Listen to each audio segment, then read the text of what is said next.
Hello and welcome to the Explorer Lab, an ad-free demonetized channel.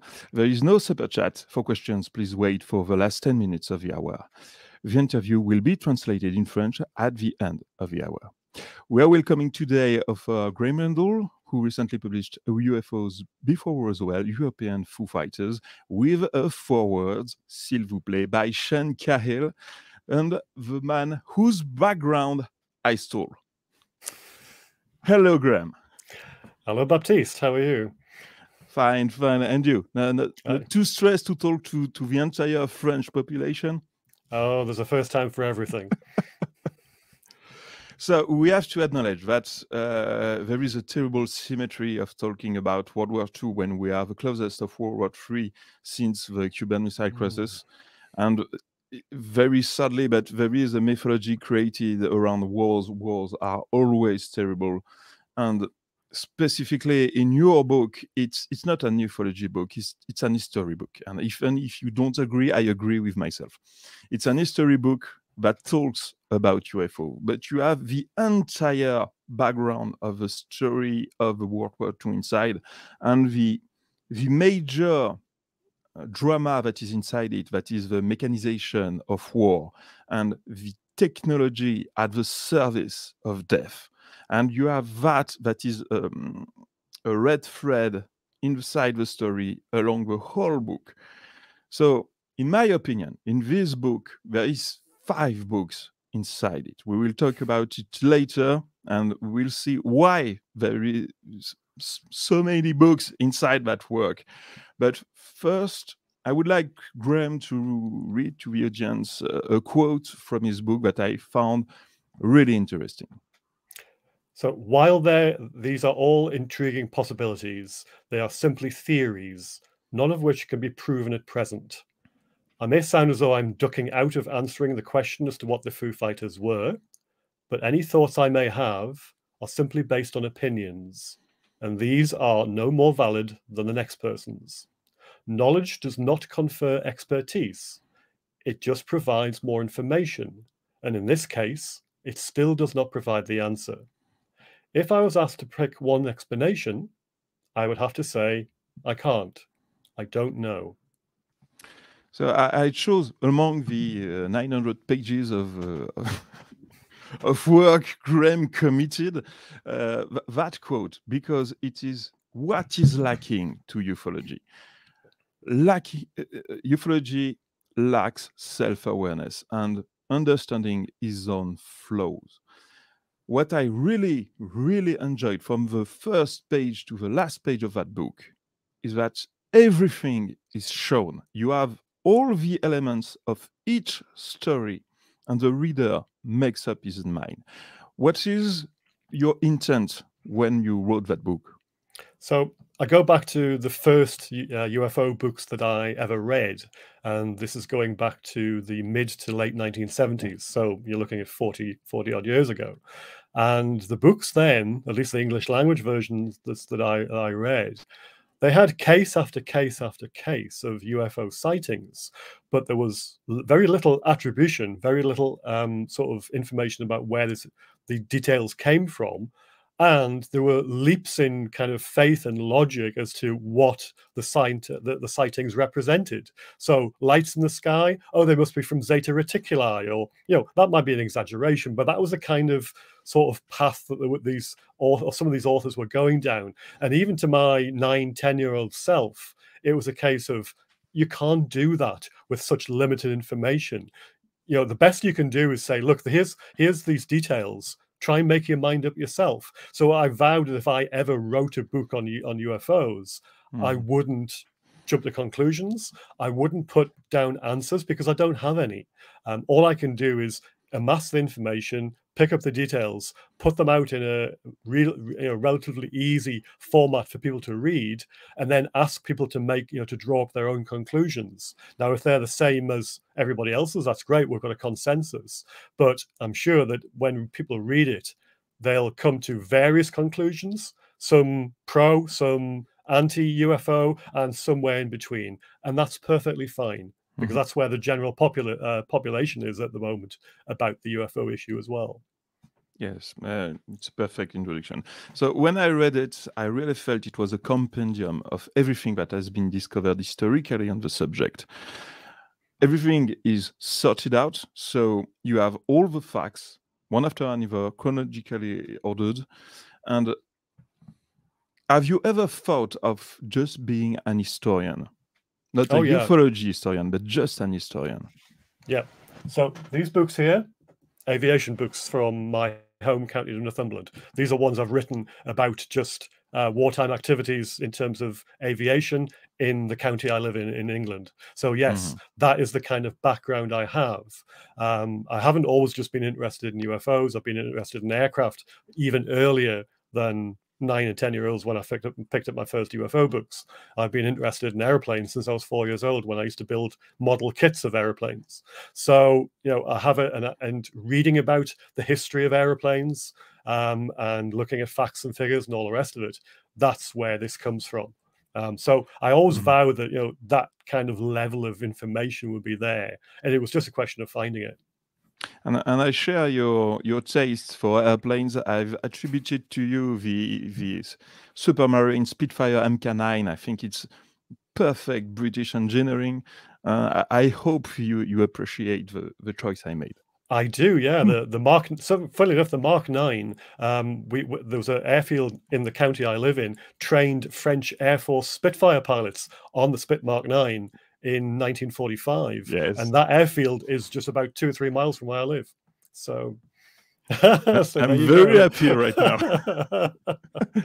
I really like. I don't really like British airplanes, but the MK9 is on its own league by itself. So when I talk about the 5 books inside your compendium, it will be its name. No one. I think there is one book on UK cases. There is one book on US cases. There is one book on European cases because it was a global war. There is, I think, an entire book, almost an encyclopedia on the Nazi mythology around Foo Fighters. And the last part, and the one that the most resonated with me, was the engineering of the Second World War and the struggle to gain a little bit of advantage against each opponent during the war. When you wrote the book, by which side did you begin your research? The Nazi flying discs. Funnily enough, that was the germ of the idea that I had for writing it. It was only going to be a blog post, funnily enough, dealing with the myth of the German flying discs, which even today, when you see on websites and in certain books, you see them put forward as a real thing, but there were nothing of the kind, as you'll see, you know, when you read the book. But that was where the germ of the idea came from. And then because it's all part and parcel of the Foo Fighter legend, if you like, every time you read a magazine article or an internet page about the Foo Fighters, usually the discs come into the equation as well. So it's all just wrapped up in the same thing. So I was interested in the Foo Fighters on a certain level because I'd heard about them. And I'd heard of a few of the cases. Bearing in mind there weren't that many, you know, in the kind of old UFO books. But I'd also read a book in 2000, well, it came out in 2007 called Strange Company, which is written by an American author called Keith Chester, and it had a lot more cases in it. But there were some glaring errors in terms of the types of aircraft that were involved, because I could tell from how he was writing and the information he was putting in that this couldn't have been right. So, and there was a few other things I'd learned elsewhere on websites and in other books, which I sort of had an idea this can't be right either. So it was looking into those things to make sure that, you know, these stories were right or whether there was something wrong with them. So that I got deeper and deeper into the subject, if you like, and I just found a lot more information that had never been made public before, that never ever been published. So that's the bit I was really proud of, finding hundreds of cases which have never appeared before. I totally agree, and it is something that is widespread among the French. It's the History Channel syndrome, where people fall on Ancient Aliens, and there is half a season on Nazi UFOs, and they still rehearse it at each episode afterwards, and it's really a bane for me, because I have very nice people in right now in the chat that are writing that it is Nazi technology. How can you almost prove that it can't be Nazi? Proving a negative is really difficult. Exactly. Across any field. Exactly. What you can do is ask for proof. And when you ask the proof, you can't find it. Now, the people who say that these things existed, that's fair enough. On one level, you can say that, but you can't prove it. And when you trace the stories of these discs backwards, that's the only way you can find where they come from. And as my book points out, when you go back through each of the stories from each of the people who are named as the disc inventors, you come back to the same points of origin every time. And then newspaper articles from the early 1950s in German and Italian newspapers. And that's where they come from. And actually one French newspaper as well in 1952. So that's it. The story goes cold after then. You can't go any further back. So therefore, there is nothing.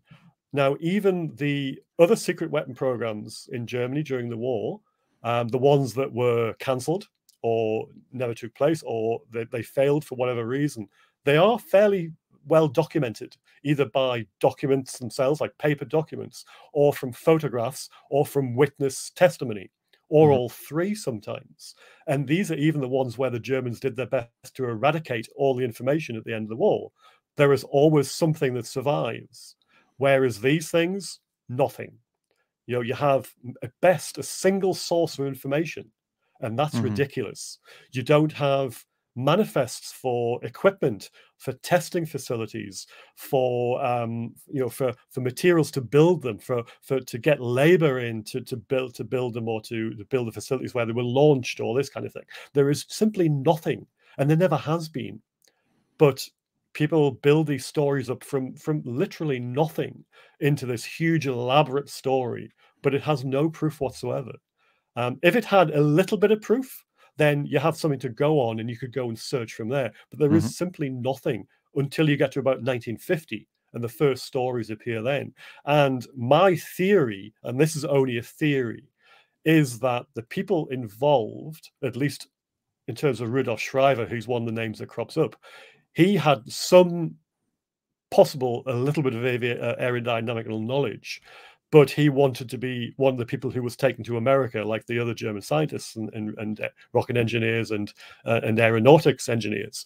But he was missed, or he didn't have enough information to be chosen. And I think he was quite upset about that. And he tried to concoct these stories so that the Americans would go, oh yes, okay, we'll give you a contract and we'll take you across to America. But it never happened. He was delivering newspapers for the Americans in Germany. That's what he did. He was a truck driver.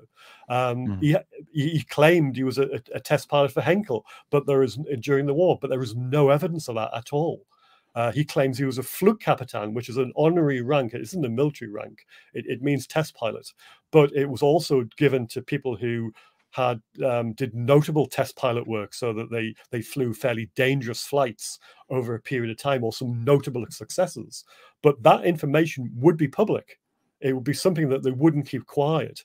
People like Hannah Reich, she was a Flugkapitän, but there were other male pilots, civilian test pilots during the war, who carried out all sorts of feats, and they're known about. Funnily enough, he isn't. So, why is that? Either there's some huge conspiracy to keep it all quiet, which I very much doubt. I mean, you're getting into the realms of, they didn't land on the moon, it was all done on a back lot in Hollywood kind of story. It's just so ridiculous. And I think it's a long time ago, so I'm not sure it was you that said it, but I think it was very interesting that the fact that there is such a revival of Nazi UFOs was linked to the rise of far-right and neo-Nazis movements right now. Yeah, well, it actually began in the 1960s. That's when this kind of interest and the increase of information regarding these so-called devices started appearing, and you had right-wing groups in here, there, and everywhere across in Germany, in France, and in other countries coming up with pamphlets and booklets and all the rest of it, showing these so-called plans and diagrams and designs for these mythical craft. But again, they'd have no provenance. You can't trace them back any further than these origins. There's just nothing. And there's a lot of people who are interested in German secret weapons, not just me. There's a lot of people in the aviation fields who are really, really interested in German jet aircraft and rocket aircraft and the types of rockets and missiles they had. It's a huge cottage industry right across the world, people researching and reading and writing about this kind of thing. And yet there's absolutely nothing in some really great works and some great researchers who have dug deep into all this kind of stuff. Nothing of this ever existed, because they would have found it and they would have published it, because it would have made really exciting reading. Oh, that's a very good point, and I never thought about it before. I think you wrote it in a tweet or something like that, and I thought, that's an excellent argument to explain how something so crazy can still survive in a popular culture. So it starts by a blog on Nazi UFOs. How do you expand it to achieve 900 pages of research? Well, 900 pages is a bit of an exaggeration. No. We counted. It's 900 pages. Is that the ebook? Yes. Okay, right. Yeah. So the ebook's a lot bigger than the paperback. The paperback is 554. So yeah, I think ebooks are a little bit more. The amount of research is literally because that is how much information I came up with. So you're talking about the 5 books in one. So the RAF information in terms of the 500 pages or 550 pages from the paperback, that's the first 200 pages. You have another 200 pages, which are all the American sightings, both from the day and from the night. And then the German flying discs and the so-called Italian researcher who came up with these mythical flak mines, that takes up most of the rest of the book. So there's quite a lot of information there, but I thought it was important not to start missing things out or to skimp on details, because these are stories that really need to be told. And I don't like the idea of myths being perpetuated. Yes, because nobody is prepared to address them head on and say, look, this is wrong, but not just say it's wrong, actually show why it's wrong, because that's much more important. Anybody can turn around and say, oh, look, this is right or this is wrong, but it's actually showing and proving why that's the case. That makes the difference. And I know you shy away from that word, but for me, it's really an academic book. It's really something I can give to a student that ask me a question about that topic. And I don't want to deal with the Nazi UFO and then give him the book and I say, read that, you will know. You will have an educated opinion at the very least. So for me, as a teacher, I give him the credit of being an academic book because it's written like, but inside you open the book by a novel. And I found that really interesting because it's a very well written novel, and entering the book without hearing your interviews or reading the fourth cover, I thought, it's a novel all along. It's a gigantic book of real science fiction. And how did you choose to open such a fortress of a book by a novel? Well, it was a case of I had this kind of. It was almost like a screenplay for a film or something, and I've had that in my head for years. And it was just a way of just putting it down to bring people into the story, to basically lead them into a false sense of security, if you like, because a lot of people think these things were real. So what you do is you basically just lead them so far, and then you just drop a brick on them, go, sorry, this is all rubbish. Yes, but it works very well. Very But well. I think rather than just say it's rubbish, I do Ah, elaborate and I do mm, go into it pains to actually say why it yes. couldn't have happened. But that's for the reader can then judge from what I've written as to whether I talk sense or not. Mhm, mhm. That's still up to the reader. And I think at a lower scale, but it's something you reuse quite often as a method inside the book, that you start but what is being said about a case, and then you just hammer it by checking every sources, every newspaper article, who wrote it, when, why, and on every case you do that, and it's just uh, quite a spectacle to watch, because quite a show to watch, because nobody does that. Nobody does such an extensive work of not debunking, but just doing the plain research of checking the sources. Well, I think the idea is that because I said before the books I used to read and the lack of sort of evidence where you could see where they got the information from, that was severely lacking in a lot of the stuff I used to read years ago. And again, I vowed that if I ever wrote something, I would make sure that people knew where I had the information from. And the last thing I want is somebody coming along in 5 or 10 years' time and reading something that I wrote and go, "Oh, Graeme got that wrong." Oh, or I don't know where he got that Mm. from, because that's the worst thing that can Yes, happen yes. when you're an author and somebody reads it and doesn't believe you. And I want Mhm, people to mhm. believe what I've written. I don't necessarily want them to actually sort of come to the same conclusion that I have, because I don't really put one in the book. Yes. I just want them to not think he doesn't know what he's talking about. He's just made this up, apart from the bit at the start, which obviously we talked about. But the rest of the book, I'm in pains to actually show exactly where I get the information from. So Mm. each case that I include has multiple, often multiple references, because I want people to be able to check my homework. If you like, you're a teacher, you give Yes. No, homework to exactly. people. Exactly. I want people to be able to look at what I've written and go and look to the source and go, oh yeah. But more importantly, see the context it's written in as well, because context is important. Mhm, It's one thing just putting a statement up in a book, but you need to see where it sits amongst everything else, and mhm. that's quite important as well in the overall scheme of things. So people can just pick and choose the sources I've used and have a look and just check a few and see where I got them from and go, yeah, okay. So that hopefully then shows that everything else I've put in the book stands up, it's correct. Now Mhm. that doesn't mean to say you can come up with an explanation for everything, but at least it shows that the information I'm using is sound, is correct. And that's at least that's what the best I can do. I can't offer an explanation, but at least I can ensure that the information I'm providing is accurate.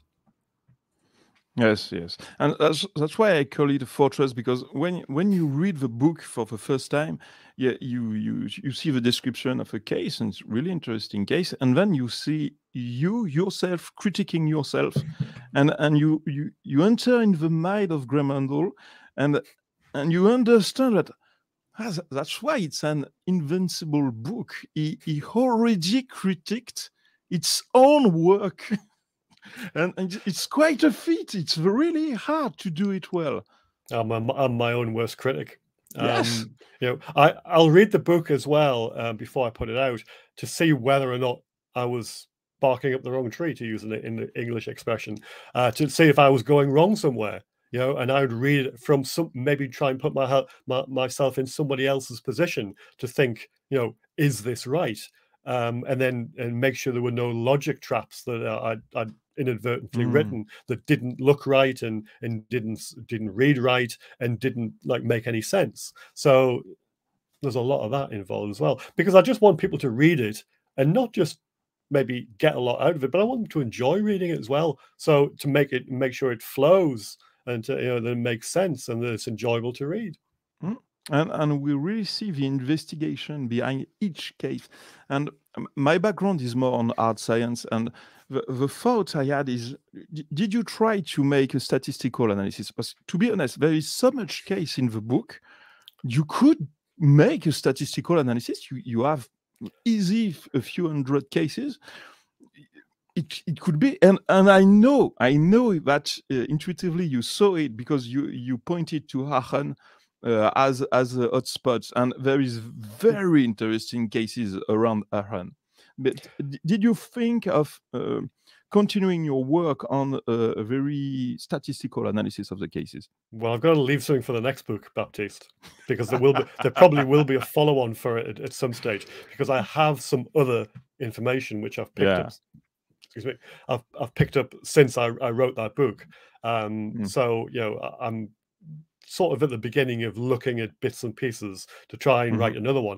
There's obviously the Pacific side of things as well, because the Pacific War in World War II had its own sightings, and that's again that's another sort of long-term project, if you like.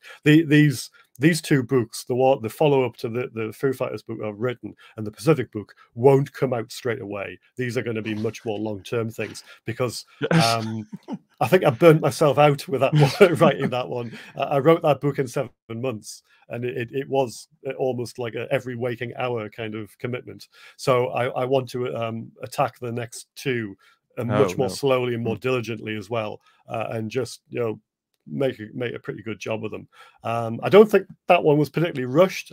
But I do think the process was rushed, because I was spending quite a lot of my waking hours writing it, and sometimes well into the night.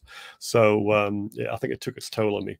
And actually, I can't really give too many details, but I've written 2 other books in the meantime, which are with people for forwards at the moment. So they're coming out hopefully later this year. So I've been busy since that one. I have written some other things instead, because I don't want to just do the same thing all the time. I didn't want to be called Mr. Foo Fighters either. Yeah, no, it's a real problem. It's a real problem for an author to not getting locked inside a specific genre. You're absolutely right about that. Once you become an UFO author, you can't do anything else. It's a real problem, because you always found the same author, and there is no circulation and new ideas. I totally agree on that. What really was interesting to me, and I did not expect it. I had an idea what were Foo Fighters and the historical background. I worked on it, which is really interesting. That no history book ever mentions Foo Fighters. You not can many. take in high school education and higher up education, it just doesn't come up. It just doesn't come up. But when you read UFO before Roswell, by the sheer amount of cases and the in-depth investigation you do on each one, it becomes a reality. And I didn't expect that. For me, Foo Fighters were an idea. There were the same UFOs you have today at the time. But when you really enter in the mind of the time, it was wartime. They were risking their life each time. And the amount of loss, of human loss during these flights were tremendous. It was a miracle to get out of the aviation alive at the end of the war. The casualties were gigantic. And you understand that they were in high stress scenario. What they remembered, what was happened. And the fact that it transpires through the reports that have been sterilized to the end by the office at the time, I forgot the name, it really becomes a reality. It happened. It was that often that it happened. And that I really didn't expect when I read the book. Here's the thing, though. The reports probably would never have appeared but for the fact that both the Allies, the British and the Americans, were desperate to find information about new German secret weapons. So therefore, a lot of this, in fact, most of, if not all of the analysis and the reporting is to do with the fact that that's what they thought these were. And therefore, anything unusual, anything out of the ordinary used to get reported or pushed up the chain of command in terms of through the intelligence network. So when pilots and aircrew and bomber crews came back from raids and missions, they would be debriefed.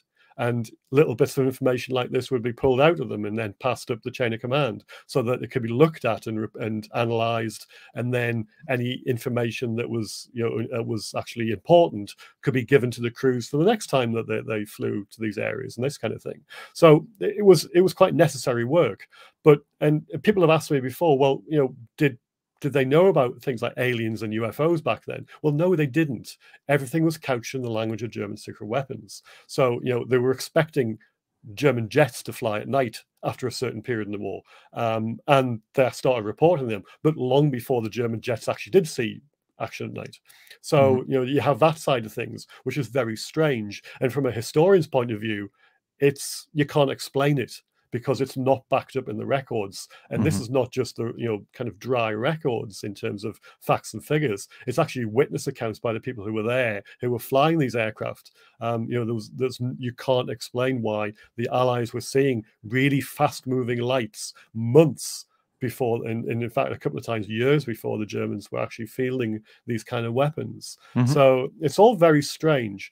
Again, I've got no answers, but I think the thing I could do in the book was say what they weren't. And I think that was the important bit. Yes. I can put the information down in terms of a UFO level, but when you look at the kind of weapons involved, that's where I think I was reasonably strong in terms of being definite about something, was saying, look, this is not what they were. You can't say they were jets. You can't say they were rocket aircraft. You can't say they were missiles. And here's why: because the level of development for all these things just wasn't at that stage. And that's proven through the records and through the historical record about all these different types of weapon. It just simply wasn't possible. The Germans never got that far. They've been credited with a lot of inventions and a lot of expertise. Yes, but actually yes. the reality was a lot different. And in the book, that's a myth in itself, actually, Baptiste, if you like, that they had this kind of superiority. They had it on paper, but reality was something completely different. But in the book, and I really found it interesting, you give credit when credit is due. There was feat of engineering, and it's really well described in the book. Each ounce of advantage is taken because it's needed, and there is a competition between the two. And it's a poker game, because you're not sure what the other side has, so you push like crazy to have the technological advantage.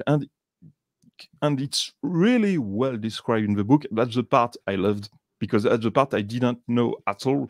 And I discovered that part, and that competition, and the incremental arrival of radar targets, rockets, the whole rocketry, the smart missiles. You have the beginning of the smart missiles at that time. That's crazy tech for 44 smart missiles.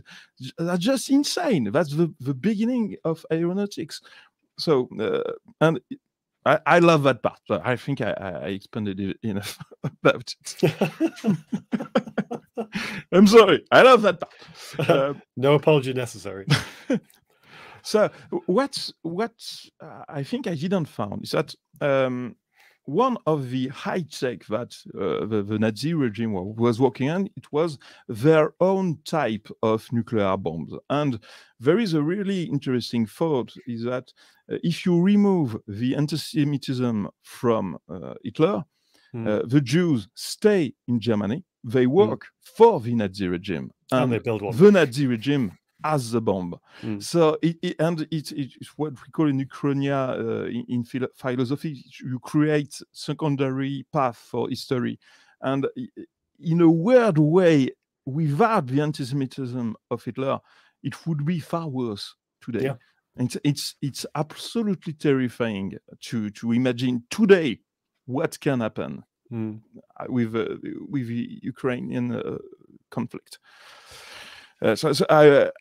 Did you notice the same way we noticed in the 60s to 80s that UFOs were really attracted by nuclear assets, that the beginning of the Nazi program on the nuclear bomb attracted such crafts? I think you can look the other way. I think you can look across to America because, if I remember rightly, fission was sort of discovered in what, 1938, I think it might have been, and the Manhattan Project for the American atomic bomb started in about 1942. So you have a large increase in sightings around about spring 1942 in Europe. There's the cover of the book that I wrote actually is a case from March 1942. It's exactly a month after the so-called Battle of Los Angeles, and it involves a light, a huge kind of disc-shaped light that appeared behind a bomber and followed it, and then flew on its wingtip, and then flew in front of it, and then shot off in the distance. They opened fire at it, and nothing happened. So it's one of the intriguing cases, but things sort of kicked off about then. Now there are stories of things that happened even earlier in actually going back to May 1940. There's a case from, I believe it's Liège in Belgium, in just at the time of the German invasion. So there are stories, and even the RAF records, the intelligence records, they don't go into huge detail, but they give kind of tantalizing hints of what they call peculiar incidents from about June 1940. So it actually goes back even earlier. And I know there's this huge kind of controversy and maybe kind of discussion about, do nukes attract these objects or whatever they are? And it makes sense in terms of the timeline from about 1945, 1946, 1947. But when you go back to the Foo Fighters, these things weren't built. They were being developed, but they hadn't been tested. So that's a very good point. The theory sort of falls apart a little bit. Now, whether or not they knew these were being developed, let's say for argument's sake, you use this kind of thinking. Are they time travelers from the future? I'm not saying they are. Let's use it as an example. And they would then know that we'd started developing them long before or we'd thought about it long before the Second World War, 38, whatever. And therefore, that's when they started coming back. But actually, in history, you know about the ghost flyers from the 1930s, the 1920s and 1930s. You know about the mystery airships from the late 1890s and the early 1900s. So there are stories, and there's even things even further back. But so that kind of theory doesn't necessarily hold water when you take those into account.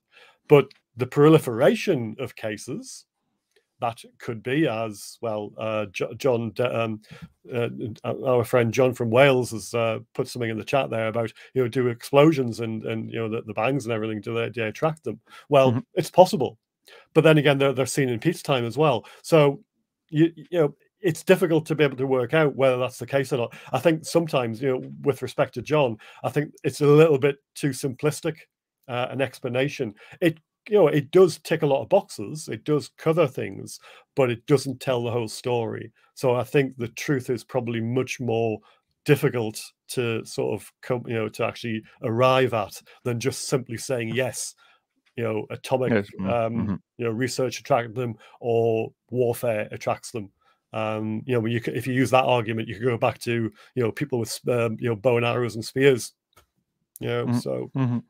Now I've loaded the question from John, and he asked for the audio side of the show.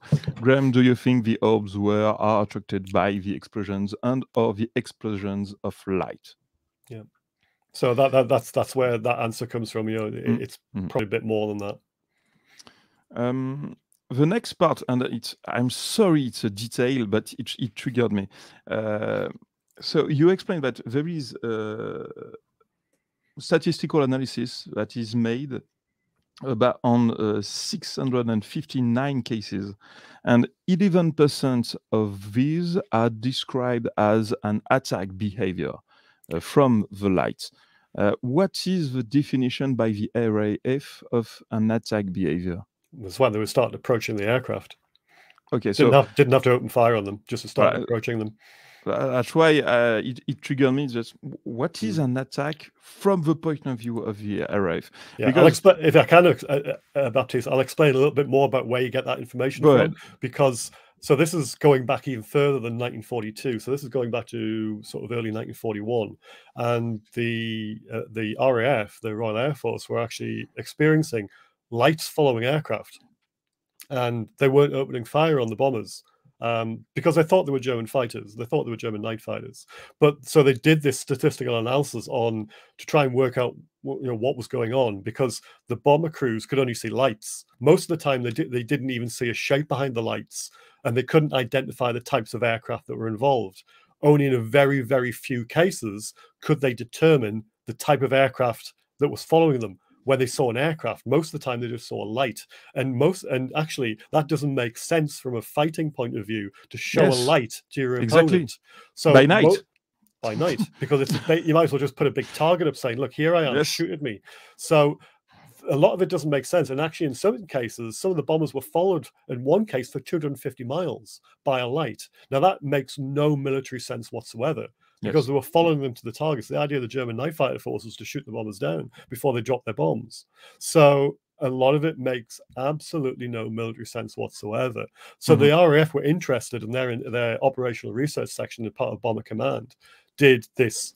Well, it was about 6 months. They first of all, they went through all the facts and figures, and it's laid out month after month after month in the intelligence documents that you can get from the official records down in London. And it's just figure after figure, and they come up with these percentages each month, and they just can't explain it. And there's certain information as well around it about the following of aircraft and this and that and the other, and it's very intriguing. But they got to the point where they just couldn't explain it, so they gave up trying to analyze it. And then they went back to it in 1942, toward about summertime. It started up again.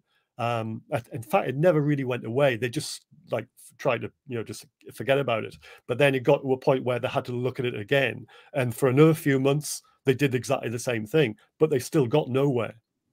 So it's one of those unresolved questions. And actually, since I wrote the book, I've managed to dig out pretty much all the 1941 information from Records Office, and I've got that sitting on my computer, which I'm sort of looking at occasionally and going, "Oh yeah, okay, that makes sense. Oh yeah, about that, yeah." So that's going to go into the next book, hopefully. But I mean, the upshot is that they didn't have a clue what it meant, and actually, I don't either.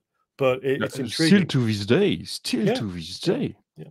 And the behavior on 70 years is exactly the same. The light comes next to a wing, stick to the wing, whatever the voltage, the figures, the maneuvers, the maneuvers the plane does, and they were aces. The guys that piloted this craft, if they were alive at the end of the war, it was because they were really good pilots, and the lights just keep staying at exactly the same point relative to the aircraft. You could go crazy by just. Well, you couldn't fly. They couldn't be aircraft, because you couldn't fly aircraft with that kind of precision. They couldn't be missiles, because they never had that kind of guidance equipment and that kind of guidance systems in 1944, 1945, and even earlier. They just weren't that sophisticated to be able to do that. So there's no way that the Germans had that kind of equipment. And also, there was no shape behind the lights. But here's the good thing: they couldn't be picked up on radar either. So to all intents and purposes, they just weren't there. But they were, because they were seen. So yeah, it's crazy, talking about it, because it makes no sense whatsoever. But then again, you can push that right across the rest of ufology as well. And in the same way, we saw with Julien Oder that in the Belgium wave there was a tremendous variety of shapes. We see the same thing. It's not just balls of light. You have everything. The military blanket case, but I was astonished by that case. What? Yeah, so was I when I first came across it.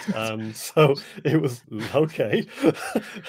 and we will say nothing about an aircraft. Yeah, we will say nothing about it, but it's one of the best cases, and you have all the high strengths you want with that case. Incredible. There is one part I found really interesting about the nature of the research you did. It's when you talk with Nick Cook about a documentary that used this research. Yes. And they put a false document inside it. As soon as I saw it, I knew it couldn't be right, because I was looking at documents from the period, and the layout screamed, this has been made up. And obviously that was one of the things I wanted to talk to him about, because I wanted to know where they got the information from. Because one, the document didn't look right, but two, the information in the document and what they portrayed on screen in the documentary didn't actually match the information from the case anyway. So none of it made any sense. So Nick was gracious to talk to me. We had a good telephone conversation one morning, and we had a bit of discussion about not just that, but some other parts of the book as well that I was just on the point of finishing. So he came up with some really good insights. So I was really pleased that he had the time to talk to me about it. Yeah. And it's just I appreciate insane. No, when I read that, what the fuck? You mean you're making a documentary where you show a to be fair document? I mean, I have to say that Nick wasn't responsible for that. Yes, absolutely. He said he wasn't. So I don't want anybody to go away thinking, oh, he's made something up here. It wasn't down to him. It was down to the producer of the show. So that's why I said it's based on its research. He wasn't involved with the document itself, but it's quite frightening if you have to question even the documents showed in a documentary. Yeah. I'm glad we have Graeme Rendall to do the work. I'm just being thorough. That's all I'm being. And that's what I think that's just what we expect from people when, we pick apart videos that come out nowadays, don't we? When something's released, showing something like where it's flying over US Navy warships or somewhere else, we analyze all this information to death, don't we? So why don't we do that with the kind of books of old and the information from old? It's the same process. I'm not doing anything different than the people are doing when they're looking at the videos. No, exactly. And it happened to me just yesterday, because I read the book in between, and I see a documentary, and I see a document, and I say, is it a true document? No, I have to ask the question, is that true? Well, it was just glaringly obvious that it wasn't real. Yes. I think that was the thing about it that struck me. And also the language and the format it was in, nothing looked right. So it was something obviously I had to ask him about. So I was pleased he managed to put me straight on it. So the next question, honestly, I don't know. I could have looked up, but I wanted to have you answer. Were they aircraft carrier in the Battle of Europe for planes? We had carrier-based aircraft. They would do raids on Norway. The Norwegian targets were attacked by carrier-based aircraft, but also you had them in the Mediterranean. You had them off convoy patrols off in the Atlantic. So yes, there were carrier aircraft around. And do they write reports? Well, this is the thing. This is more difficult to try and get their records. People have asked me about anti-submarine aircraft. And I have a couple of stories in the book, but their records are fairly kind of thin in terms of how much detail that were in the records. Now, this is probably something I should address. Just because there's a lot of information in that book doesn't mean to say that's everything that happened. Yes. If I take the RAF squadron records as an example, you're looking at about maybe 200 different squadrons, bomber squadrons during the war that flew operations over Germany. And if you look at those 200 squadrons, let's say take 1 year's information in terms of the official records, the official squadron records, some of the units have very, very detailed records, not only for each raid, but for each aircraft from each raid. You'll get a breakdown of what happened. Other units, it's not so, the information is not too generous. There's not so much there. You might get half as much information. And then for some other units, you get practically nothing. And for other ones, you get absolutely nothing. You're lucky if you get a couple of words. And that's for one entire raid for the entire squadron. So it's very patchy in terms of the reporting. And therefore, if you look at the ones where there's a lot of information, where I get all those reports from, you just wonder about what's missed out of the other squadrons that didn't report things so well. Yes, exactly. And we see that the stigma was already active. You see these things. You're drunk. You're becoming crazy and with a post-traumatic stress disorder. So It's really interesting because you read this report. It could have been wrote yesterday. Yeah, sure. It's quite impressive. Did you have reports from the MI9? The Escape and Evasion Committee. Ah, okay. That's MI9. They were the people who helped escapees. Okay. Are you thinking about another one from? Are you thinking about another department or not? It was I fell on a sentence where so in the Army Blanket case they explained they went from IWICOM to MI9, and I was thinking it would be interesting to see what the MI9 thought of the Blanket case. You're probably not going to find too much on kind of some of those departments. I'm afraid there's a lot of dead ends in terms of where the information takes you. There's references to things that you can't find the documents for, and there could just be quite mundane reasons why those documents don't exist. But it's quite infuriating where you get so far down a road and you can't go any further in terms of trying to find something out. But obviously that's ufology for you. So we'll be arriving in the last 10 minutes, so I will make the announcements. So for the English listeners, if you want to ask questions to Graeme, you can write it in the chat with question marked. Pour les Français, si vous voulez poser des questions à Graeme sur les Foo Fighters, vous marquez question et puis la question ensuite, et puis vous pouvez marquer en français, je lui traduirai.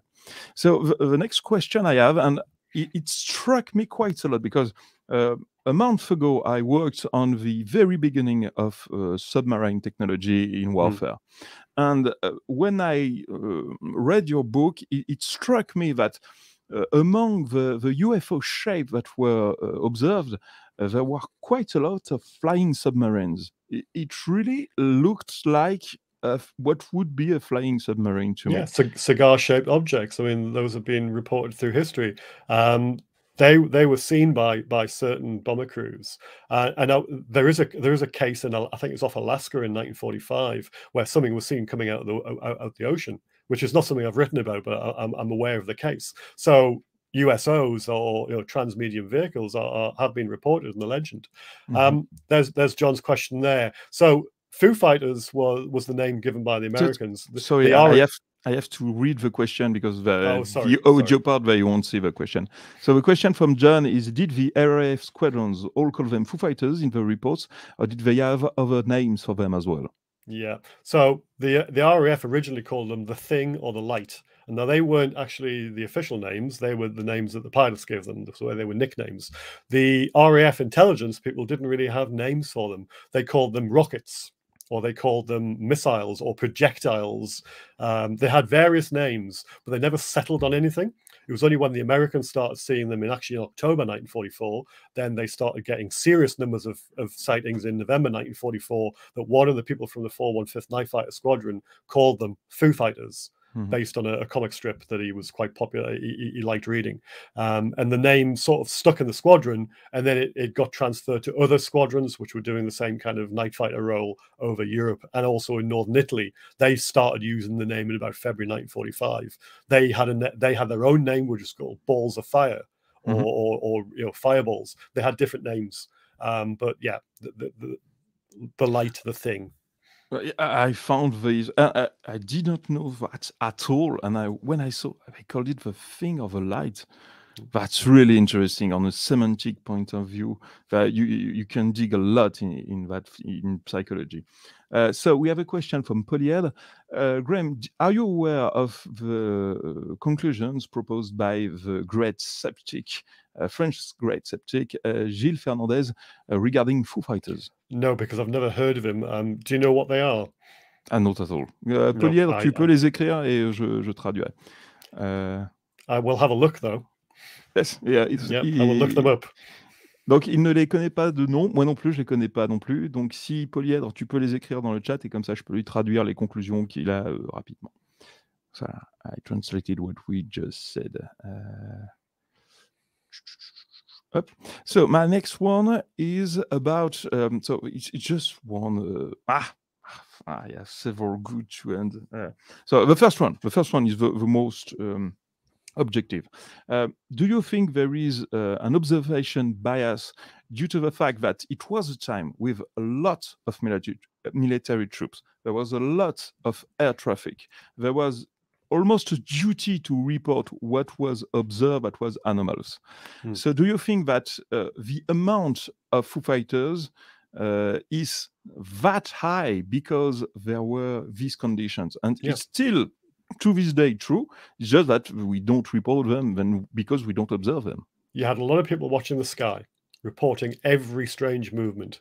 You had people who were expecting German nuclear weapons and wanted to report on them and, you know, give intelligence about them. And you had a lot of people flying, tens of thousands of people in the sky during the day and during the night, every day, every night. So they were bound to see things. If you had the same conditions now, you had people watching the skies continuously and reporting on every strange movement, you'd probably see similar numbers now. So we have the answer from Pered. He says that the theory of Rendall was hallucinations plus artifacts due to pictures techniques. Well, certainly the artifacts on the development of pictures, I mean, that's possibly true, because I've never seen a Foo Fighter photograph yet which stands up. The ones and you don't really see that many from Europe. You see a lot from the Japanese theatre, because that's where most of the pictures come from, but they've got no provenance, they've got no context. You know, you don't even know when they were taken or which year or which date, and half the time they look like just kind of errors in development, you know, in actually how the photograph was made. So they're very difficult to pin down, and there are some notorious fakes out there. There's one actually I prove in the book. So that side of things I'm wary about. You know, there might be a picture comes along tomorrow which everybody goes, yeah, that's it, you know, but until then, the photographs don't really enter the equation. It's the information and the testimony and the reporting which is the most important part of this. It's the bit that stands up. It's the bit that can't be dismissed so easy. And if you're talking about hallucinations, as the skeptic there that you quote, as your your colleague in the chat there quotes, then there's a lot of people hallucinating, and maybe they shouldn't have been flying. Donc sa réponse, c'est qu'à sa connaissance, il n'y a pas d'images de Foo Fighters qui soient authentiques. Elles ont toutes été truquées, ce qui ne veut pas dire qu'elles sont toutes truquées, mais toutes celles qu'il avait ont été truquées. Et concernant les hallucinations sont tout à fait possibles, mais dans ces cas-là, ils ne volent plus. We have a question from John. Were the Foo Fighters seen in the Japanese theater? Yes, from reports started in about 1944 and went through at the end of the war. There were ones earlier, sporadic ones, but the concentrated number of sightings were from about 44, 45. Not quite the same intensity, apparently, as we're seeing in Europe. But then again, that's only based on what's known at the moment. I guess if you start digging through the American bomber records and fighter records, chances are you'll find a lot more information. In the reports I read inside your book, I think except a few cases, there is very few biological effects that are noticed by the pilots. And I was wondering if you noticed the same thing, and it agrees with all the other reports you see, because inside the book there is a selection of reports, and if you have an idea of the origin of that effect. I don't have any specific idea as to why that's the case, because, yeah, you're right, there are very few stories which have any kind of effects. But then again, we don't know what wasn't reported. We don't know whether people thought they were hallucinating because things were happening, and maybe they didn't report it because of the fear of stigma, or being classed as medically unfit to fly, or being classed as cowardice in the face of the enemy by maybe trying to pretend that they were unfit to fly, because that was a big thing in the war. What they call the lack of moral fiber. So there's a whole load of things that you just don't know about. But yes, if you look at the information I put in the book, then you can take from that there didn't seem to be that many, biological effects, bar that one that we mentioned before. But the case about the army blanket. But we'll get, you'd have to read about that to find out more about that. Yes, exactly. And I had the idea that maybe because their top speed was much slower than jets today, so the field emitted by the object was much less intense. Well, just an idea in the air. Another question from John. Any reports of a Foo Fighter landing? This is the great one, because there aren't any, apart from one. And really, if you use the word Foo Fighter for any UFO kind of experience during the war, because Foo Fighters, strictly speaking, is the American term for just these balls of light that used to follow the aircraft. But if you apply the term Foo Fighter right across the UFOs, then there was one landing that was reported in Poland in 1943, in July 1943, and it also had a pilot, for want of a better expression, that the witness bumped into, and the witness was actually French.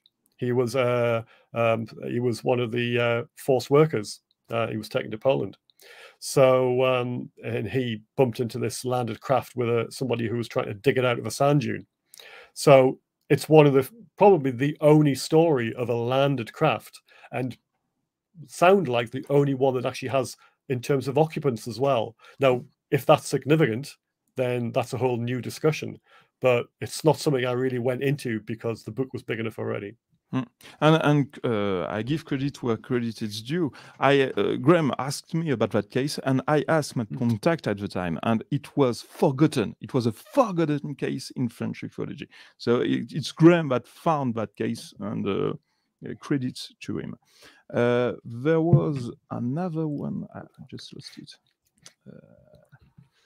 I just wanted to add that very interestingly, and correct me if I'm wrong, most Foo Fighters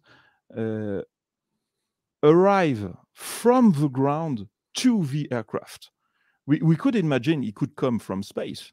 But from the example you gave in the book, I really feel that most of the time he came from the ground and goes up to the aircraft. Some of the time, certainly. I mean, it's not necessarily the case that all of them did. A lot of the American ones, there are reports of them coming up either from near the ground or off the ground. And some of the RAF cases, particularly later in the war, when they saw shapes or lights, they say that they saw them either taking off, as in rising from the ground, or from near the ground. But that's not universal. A lot of the time they were at the same altitude as the aircraft, or sometimes above, or sometimes they just appeared behind the aircraft. So it's not necessarily the case that they all just came off the ground, because that would indicate they might have been launched or there was some kind of earthlight. But that's not necessarily the case. It's not proven. Graeme, thank you so much for coming tonight. We have exhausted every question, so it's perfect. We are exactly in time. Again, thank you for the tens of thousands of hours you invested in that book. That's just insane. The amount of data inside, I still haven't digested my second read of it. So, bravo. Yeah. Well, the French language version is now available as an ebook. So hopefully that some of the audience might want to pick it up and read it. Yeah, it's just come out as well. Donc la traduction française est désormais disponible sur Amazon. Vous pouvez la voir gratuitement, je pense, avec abonnement. Et sinon, c'est 10 € pour 900 pages de recherche de dingue. Donc je vous recommande très sincèrement d'aller lire ce livre. Graeme, thank you. Okay. Cheers. Thanks for inviting me. Goodbye. Bye-bye. Bye-bye.